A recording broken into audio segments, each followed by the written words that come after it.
তৃণমূল কংগ্রেসের প্রাক্তন শিক্ষামন্ত্রী পার্থ চট্টোপাধ্যায়ের দুর্নীতির কাহিনী পশ্চিমবঙ্গে বড় আলোড়ন তুলেছিল। সংক্ষেপে ঘটনাটা এমন: পশ্চিমবঙ্গের স্কুল সার্ভিস কমিশন বা এসএসসি ও প্রাইমারি টেট পরীক্ষার মাধ্যমে শিক্ষক নিয়োগ হওয়ার কথা ছিল যোগ্যতার ভিত্তিতে, কিন্তু অভিযোগ ওঠে অনেক অযোগ্য প্রার্থী টাকা দিয়ে চাকরি পেয়েছে। ধীরে ধীরে বিষয়টি আদালতে যায়।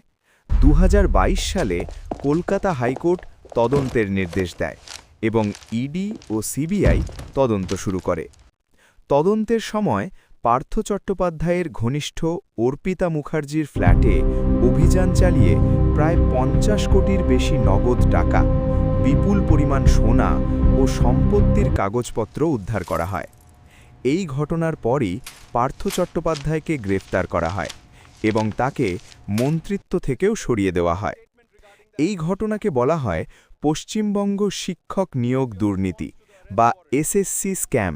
মামলাটি এখনও আদালতে চলছে এবং বহু চাকরি বাতিলও হয়েছে।